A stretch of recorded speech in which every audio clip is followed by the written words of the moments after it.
Garden Basics with Farmer Fred is brought to you by Smart Pots, the original lightweight, long-lasting fabric plant container. It's made in the USA. Visit smartpots.com/Fred for more information and a special discount. That's smartpots.com/Fred.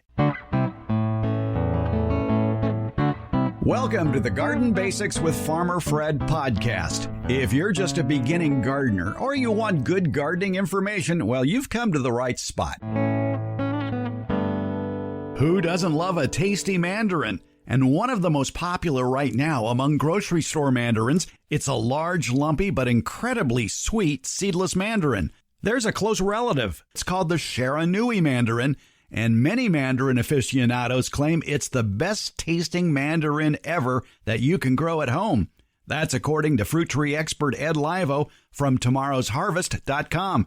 It's Fabulous Fruit Friday, and Ed is here to talk about this taste treat from Japan. What's all that buzzing going on in many parts of the country right now? It's the emergence of what is being called Brood X, an unusually large occurrence of cicadas. Are they a threat to your garden? College horticulture teacher Debbie Flower has some thoughts on that. It's all on episode 104 of the Garden Basics with Farmer Fred podcast, brought to you today by Smart Pots and tomorrowsharvest.com. And we'll do it all in under 30 minutes. Let's go. If you're familiar with those big, lumpy mandarins that you see in the grocery stores, did you know there are home varieties just like it that you may want to grow? And I know somebody who is growing it, and you just might want to get one from him. Ed Livo's with us from tomorrowsharvest.com, a division of Burchell Nursery, and it's Fabulous Fruit Friday. And today, it's a big, lumpy mandarin, a seedless big, lumpy mandarin. Who doesn't want a big, seedless, lumpy mandarin, Ed? I'm telling you what. They're running for these things in the grocery store. I get it, because once you eat one of these Shiranuis, I'll tell you what, you will absolutely want to run back for more. They're great. All right, it's the Shiranui mandarin, and it has certainly become a giant of the mandarin world. Yeah, it sure has. It was introduced in Japan called Decapon, and introduced in the United States as Shiranui. And these are these big, ugly mandarins that sell for, upwards of $4 a pound. Yeah, if you're lucky, $1 each. Yes. All right, but let's face it, it is seedless. It's a prolific producer, and it's sweet, it's juicy, and a lot of great meaty flesh. Yeah, you bet. And it's got a long hang time on the tree as well. Interestingly enough, in Japan, when it's harvested, it's actually harvested and then held off the tree for almost a month so that the acids will settle and the sugars actually even get more powerful. And so a lot of times when you do buy them in the grocery store, that acid has settled out because, of course, they've been off the tree for quite a while. But when you've got them at home, you can eat them as a slightly acidic fruit, or you can take and let that acid kind of settle out and they become that really sweet, almost subacid mandarin that is so popular. What zones is it most appropriate for? It's going to be typical citrus zone, so it's going to be probably in that 8 marginal 9, 9 AB. And when is harvest time for it usually? January. Okay, but it'll hang on the tree till what, April? Oh, man, it'll hang on until May or June. There's a couple of mandarins that actually fall into this category, like, for instance, the Pixie or the Gold Nugget, which are both outstanding mandarins. This is the era of the mandarin. These varieties, like, for instance, Gold Nugget comes ripe in January. I'm picking Gold Nuggets off of my tree right now. I've got more Gold Nuggets on there, and I know what to do with. Love them. The Shiranui actually has that same quality. It'll hang on the tree for quite a long time. I've picked Gold Nuggets right up until October. Whoa. And by then the satsumas are starting to come in. As a matter of fact, by then it acts like a satsuma because the Gold Nugget will be loose inside of its skin. Mm-hmm. And it's rather dry, but it still has intense sugar. I had my cousin here from Connecticut in September a couple of years ago, and I was telling him about my wonderful gold nugget mandarin in the backyard. And he said, oh man, I'd love to try it. And I went up and just happened to see one in the back, way up in the top of the tree. I got it. I brought it down. I gave it to him. I said, it's probably not going to be very good. It's late September. He ate it. He's from Connecticut, mind you. And he said, this is the best piece of fruit I've ever had. And that was the gold nugget mandarin. And there are a lot of mandarin aficionados now who think, well, gold nugget's good, but you ought to try this or that or this, because there's just so many good ones. Like you mentioned, the pixie. We can't forget about the page either. And the page. Yeah, the page is not even a real mandarin. What is it? It's a mandarin crossed with a tangelo. So really, it's a tangelo is what it is. Man, I'll tell you what, page is another one. That's just to die for. This is the era of the mandarin, man. There are so many cool mandarins, that are out there that are wonderful. I mean, we've come a long way from the Owari Satsuma. The Owari Satsuma, probably has the claim to fame for adaptability of mandarins. It's the most adaptable. But, I mean, who's to say? These other varieties are so new. We haven't tested them in all the areas that the Owari is grown in. We don't know really which ones are going to do well where. So, but the clementine, of course, which is associated with all the bag mandarins, and the clems are still wonderful, great home garden varieties, but we've got powerhouses. This is one that's kind of lurking, that's coming on now, called Lee Nova. Lee Nova is, oh man, it is, oh God, so good. I'd like to put in a plug for one of my favorites that happens to be carried by Tomorrow's Harvest. I really like it because it has, like you say, a long hang time, and it's the Mihuwasi. Oh, the Mihuwasi, yeah, absolutely. And that kind of falls into the Owari Satsuma, category as well, the Mihuwasi. Right. Great variety. Great variety. I agree. There are many more mandarin varieties you can check out when you visit tomorrowsharvest.com. But let's give what we're talking about its due here on Fabulous Fruit Friday, the Shiranui mandarin. Which some would argue is the best of all the ones we just said. Ooh.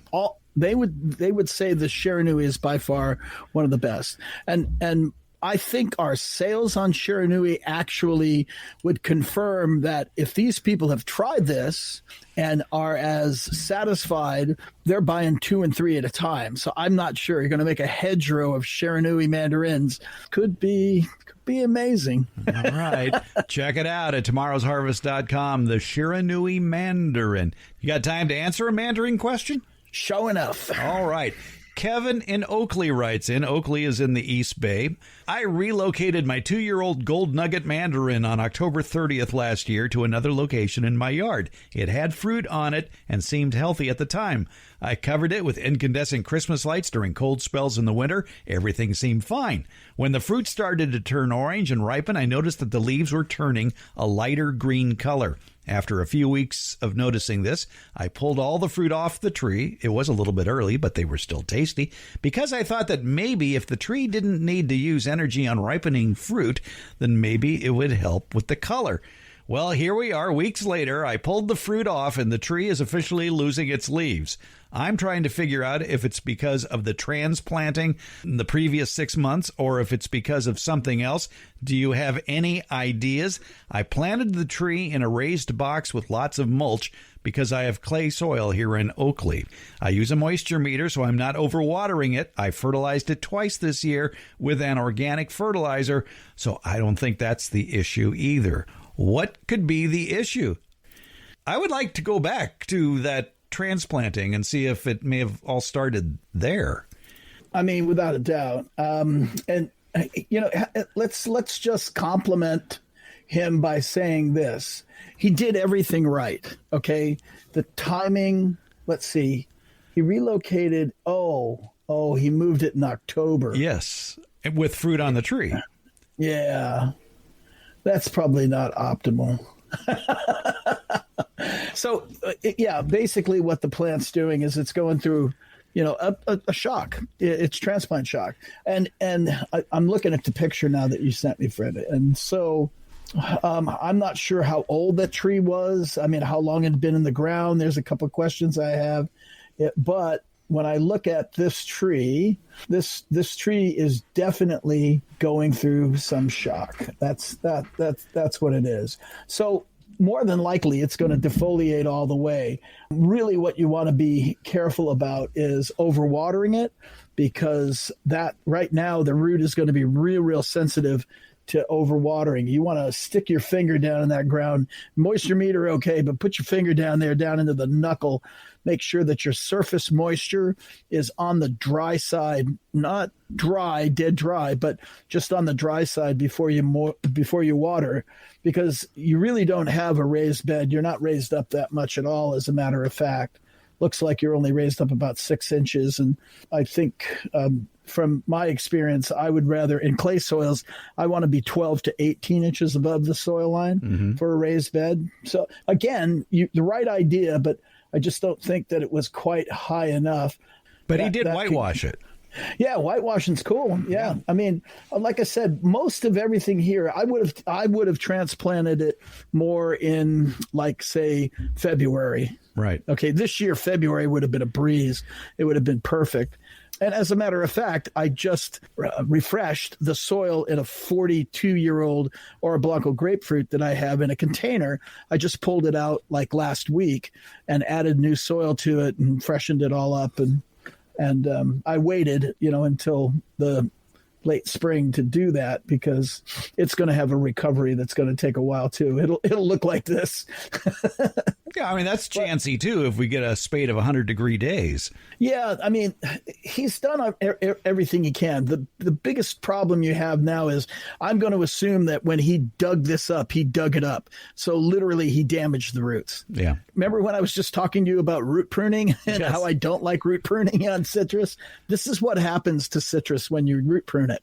He didn't root prune it intentionally. He dug it up. And so when he dug it up, of course, that root was damaged. And this is the result of that damage. So I guess it would be better, if you're going to transplant citrus, to do it with rising soil temperatures, not declining soil temperatures like you would find in October, November.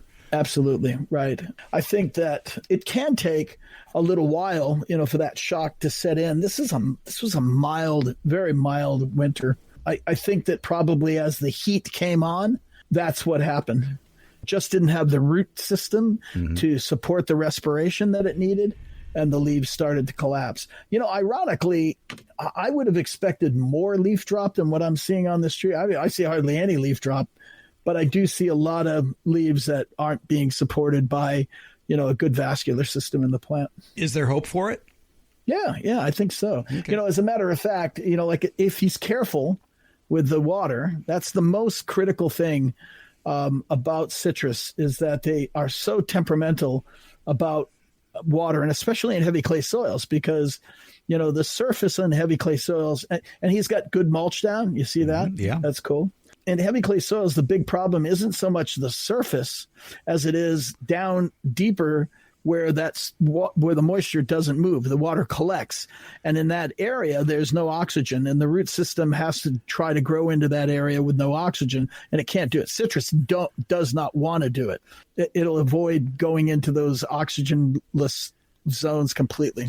Citrus is very interesting for those of us here in Zone 9, but the one thing they definitely do not like, they don't want to be planted in the lowest part of your yard. They need some sort of height, one way or another, just to help drainage. Yeah, they do. Drainage with a citrus, once a citrus gets established in a landscape, I mean, it's almost hard to kill it. I mean, they're pretty tough. Let's just say oranges and lemons and, your typical citrus. Sometimes getting them established, can be a little trickier. And sometimes they can struggle, just barely staying alive, looking ugly, not giving you any decent fruit, always in flower. Yeah. That's indication that they're help, I got to reproduce because I don't think I'm going to make it. So, Kevin, there is hope. Yeah, there is. I think so. Don't do things like fertilize. Fertilizer doesn't help plants that are in this kind of condition. Mm-hmm. So just monitor your water. I always tell people, don't ever use water as a medicine. Good point. if a tree's wilting, your first inclination is to go run over and give it water. But the problem with that is that it might be wilting because it has too much water already. Yeah. So we want to identify the problem before you use water on it. Keep using that moisture meter, Kevin.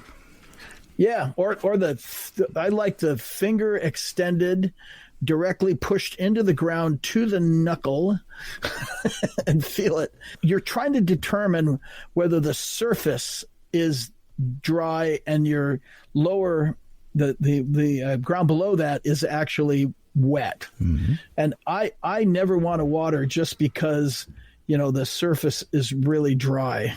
I always want to know what it's doing underneath that. Good advice from Ed Livo, tomorrowsharvest.com, and it's a division of Burchell Nursery. Go to the website, tomorrowsharvest.com. Find out more about the great mandarin we were talking about on Fabulous Fruit Friday, Shiranui, the Shiranui mandarin, and a heck of a lot more.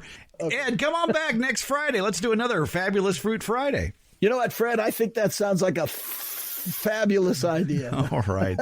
Ed Livo, thanks so much. You're very welcome. You've heard me talk about Smart Pots, the award-winning fabric planter here on the Garden Basics podcast. They're durable and reusable.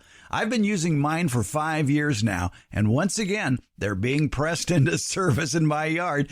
I have this problem. I grow too many tomatoes for the amount of allotted sunny space I have for them. So those extra tomato plants go into the Smart Pots. I place them in scattered areas around the yard where I know they'll get enough sun, which is a premium in my yard. And even 5 years later, I can pick up those Smart Pots, plant and all, and move them around without fear of the Smart Pot tearing or ripping.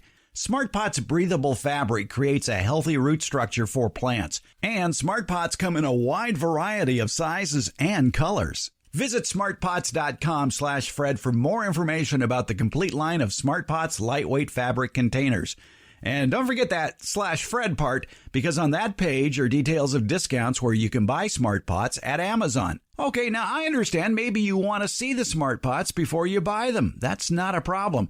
Smart Pots are available at independent garden centers and select Ace and True Value stores nationwide. To find a store near you, visit smartpots.com/Fred. We like to answer your garden questions here on the Garden Basics podcast. Debbie Flower is here, our favorite retired college horticultural professor. And Debbie, we have a note from Paige in Kentucky, Western Kentucky, USDA Zone 6B, she says. Thank you for that info, Paige. She says, I planted 2 apple trees and 2 peach trees last year, and now I've just heard about these 17-year cicadas. I bought 4 blueberry bushes and 2 more fruit trees this year that I haven't planted yet.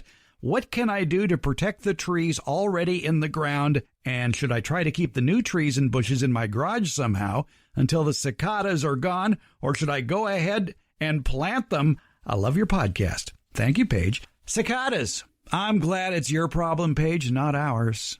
Debbie, that's one of those pests that enthralls us Californians when we go back east in the summertime. Yes, it is, because although we have species of them, and some people call them cicadas, that's how I grew up in the East. Okay, we'll do it that way then, cicadas. Okay. We have members of that genus, but we do not have the periodic emergences. The periodic emergence, which is occurring now, is a 17-year one, I understand, and they're calling it Brood X, and that means a whole lot of them, like millions, you had a number per acre, are coming out all at the same time. That's pretty interesting. Yeah, it was the University of Maryland that talked about the 17-year periodical cicadas. Is it cicadas? Okay. Cicadas that basically crawl out of the earth and then immediately start climbing trees and shrubs, and the males start singing, and the next thing you know, it's noisy. Yes, it's noisy, and those males are trying to attract a female with which they can mate, and then the female lays her eggs, and that's where the damage comes in. The female goes to young branches on trees. That's their primary laying site. And with her mouth, she puts a hole or a slit into the young branch of the tree and lays her eggs in there. And so that slit interrupts the flow of sap in the plant and can cause the young twigs to die. Interesting that cicadas usually damage oaks, maples, cherry, and other fruit trees, as well as redbuds. Evergreens, according to the University of Maryland, are rarely used for egg laying, nor do they damage herbaceous plants, and that includes vegetables. So it's really just young trees that are affected by this. Yes, young deciduous trees. Young trees that are, well, it said conifers, right? It didn't say all evergreens, so it could be evergreens. It does say here about evergreens are seldom affected, so there's that. Okay, so they're laying their eggs in deciduous trees, and at this time of year in May, we're going to have new growth. Especially in a zone 6B, I would expect there to be new growth on those trees. And so that must be just the perfect type of wood, type of stem that protects the eggs, but also allows the female to put the hole in it where she lays those eggs. Interesting, too. You might try to mulch them to death, but that doesn't work. We think of adding like 3 or 4 inches of mulch to suppress weeds, but it will not suppress the cicadas. Organic mulches spread around garden up to a 3-inch depth will not interfere with the cicada life cycle. Prop up or remove any items in your yard that cicadas might fall on. Might fall on, yeah. Well, they do. They drop. My one big interaction with cicadas was on a bike trip across the United States, and one night we camped out in Wheeling, West Virginia in a park. And it was very noisy. And I'm glad I was in my tent because I could hear things dropping on the tent all night long. So I think that's what they're referring to there. Right. So the female lays the eggs in those stems, and I assume she dies after that. That's typical in the insect world. And the male's already died. He usually dies after mating.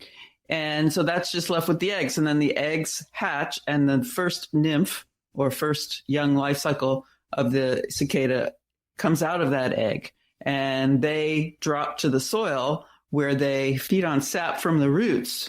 But apparently it is not enough damage underground to worry about that portion of the life cycle. The only portion that is harmful to the garden or to humans or pets, they do not harm humans or pets. So the only harm that these cicadas are causing is they're putting those slits in the young wood of deciduous trees, and that causes the term is flagging, and that just means a branch that's hanging in the tree but not doing well. So you're seeing discoloration, probably yellowing. It might die, turn brown. The leaves might shrivel up. That symptom, that whole collection of symptoms, is called flagging. So you see flagging in the tree, and that's an indication that the cicadas have used that tree as a place to have their family. It's not recommended to treat for them. Another portion of your landscape that could be affected by the cicadas are ornamental ponds, and they should be covered with screening or plastic mesh to prevent them from accumulating in the water, because large numbers of decomposing cicadas could cause problems with oxygen depletion in the water. Yeah, that would be yucky. Yes, it would be. But that screening, I mean, that's the answer right there that Paige is looking for. That's how you would protect any of those young plants. And you'd want to use something with a pretty fine mesh, probably, maybe 3/8 of an inch or less. Well, the Maryland site suggests 1/4 of an inch. The smaller you go, the less chance that they're going to get through that. So yes, a small mesh, 3/8 to 1/4 of an inch would work. Over a floating row cover would also work. That isn't a mesh, it's a spun fabric, but it would also work. And you want to totally surround the canopy and then tie it to the trunk. It's not like we're protecting them from frost, where we want this to drape all the way to the ground and we want to collect the heat that's coming out of the ground. That's for frost. But for protecting from a pest like this, we want to wrap the entire canopy, which is the whole leaf area of the tree, in this mesh or floating row cover, and tie it to the tree. And you want to do this before they emerge. The goal here is that the cicadas don't get to those stems on your young plant and lay their eggs there. And I guess you could use, in a pinch, you could use row covers or maybe a very lightweight frost cloth. Just remember, you don't want to leave it on there for too long. And frankly, the netting, too, is temporary, too, because, they're up and gone in, 6 weeks or so? Between 2 and 6 weeks, right. Yeah. So mark your calendar and then mark the 6 weeks out, and then you can take the cover off. Right. Because you do want bees. These are fruit trees she's talking about, apples and peaches. You do want pollinators to get in there.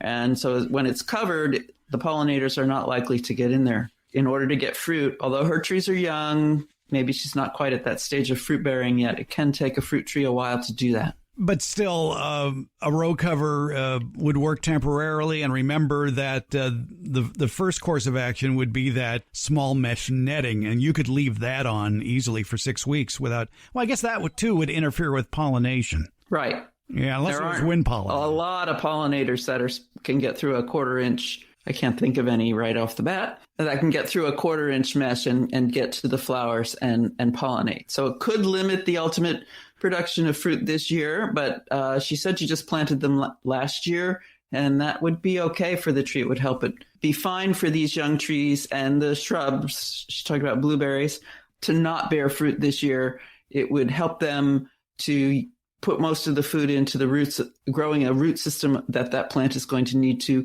bear bigger quantities of fruit in the future. And Cornell University wisely points out that cicadas can be attracted to the noise of a power tool, so its operator may become a temporary landing site for the insect. So keep that in mind as well. Debbie Flower, I think we did a good job for not knowing much about cicadas of answering Paige's questions. Thank you. Always a pleasure, Fred.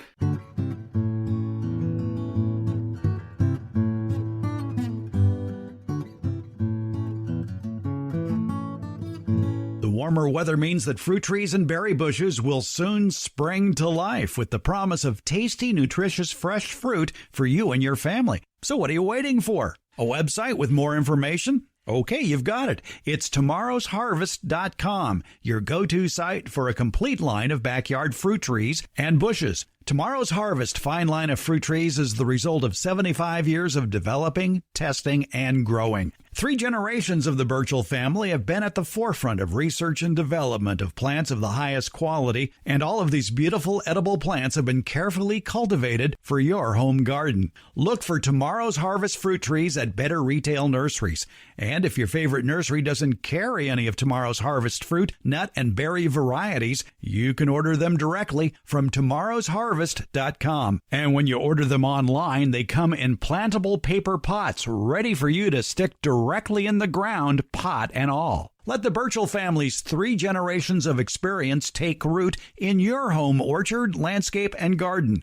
Tomorrow's Harvest. It's goodness you can grow. If you want to find out more about their nutritious and delicious fruit and nut varieties, visit tomorrowsharvest.com. The Garden Basics with Farmer Fred podcast has a lot of information posted at each episode. Transcripts, links to any products or books mentioned during the show, and other helpful links for even more information. Plus, you can listen to just the portions of the show that interest you. It's been divided into easily accessible chapters. And you're going to find more information about how to get in touch with us. You can leave an audio question without making a phone call. You do it via SpeakPipe. Go to speakpipe.com/gardenbasics. It's easy. Give it a try. If you're listening to us via Apple Podcasts, put your question in the ratings and reviews section. You can text us questions and pictures or leave us your question at 916-292-8964. That's 916-292-8964. And you can email us, fred@farmerfred.com. And please tell us where you're from, because that'll help us greatly accurately answer your garden questions. Because after all gardening is local. In the show notes, you'll find links to all our social media outlets. That includes Facebook, Instagram, Twitter, and YouTube. Also, you'll find a link to the farmerfred.com website. And thanks for listening. Garden Basics comes out every Tuesday and Friday and is brought to you by Smart Pots. It's available just about anywhere, and that includes Apple Podcasts, iHeartRadio, Spotify, Stitcher, and Google Podcasts. And for Northern California gardeners, it's the Green Acres Garden Podcast with Farmer Fred. It's available also wherever you get your podcasts. Thank you for listening, subscribing, and leaving comments. And thanks for listening.